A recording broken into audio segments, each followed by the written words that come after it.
Seorang muslimah adalah seorang ibu pendidik. Ini adalah harkat dan martabat tertinggi yang bisa dicapai manusia di tengah masyarakat. Harkat dan martabat ini tak akan pernah tertandingi oleh profesi lain selamanya.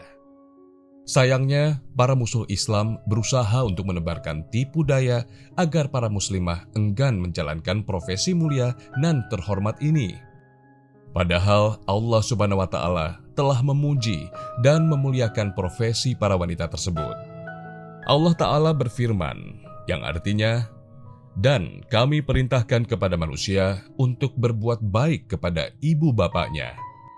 Ibunya telah mengandungnya dalam keadaan lemah yang bertambah-tambah dan menyapihnya dalam 2 tahun. Bersyukurlah kepadaku dan kepada ibu bapakmu. Hanya kepadakulah kembalimu." Quran Surat Luqman ayat 14. Diriwayatkan dari Mughirah bin Syu'bah radhiyallahu anhu, Rasulullah Shallallahu alaihi wasallam bersabda, "Sesungguhnya Allah mengharamkan kalian untuk durhaka kepada ibu, tidak melaksanakan kewajiban, dan meminta apa yang bukan haknya, serta mengubur anak perempuan hidup-hidup.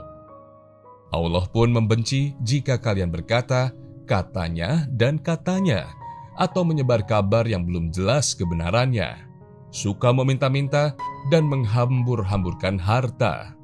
Hadis riwayat Bukhari dan Muslim.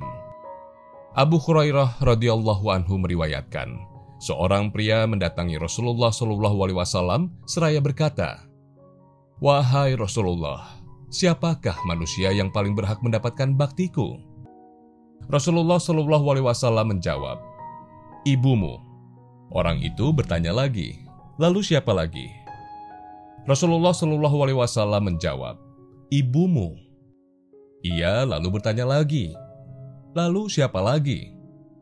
Rasulullah Shallallahu alaihi wasallam menjawab untuk ketiga kalinya, "Ibumu." Lalu orang itu bertanya lagi, "Lalu siapa lagi?" Rasulullah Shallallahu alaihi wasallam menjawab, "Ayahmu." Hadis riwayat Bukhari dan Muslim. Ayah dan bunda, hadis tersebut bermakna bahwasanya seorang ibu harus mendapatkan bakti anaknya 3 kali lebih banyak daripada seorang ayah. Mungkin inilah imbalan dari letihnya hamil, sakitnya melahirkan, dan lelahnya menyusui. Allah Azza wa Jalla telah mengangkat derajat ibu yang tidak bisa ditandingi oleh yang lainnya. Allah Subhanahu wa Ta'ala pun menjadikan surga di bawah telapak kaki seorang ibu.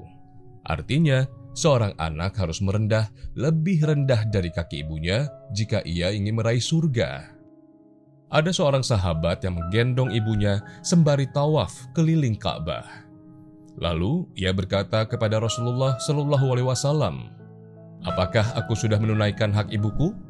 Rasulullah Shallallahu alaihi wasallam menjawab, "Tidak.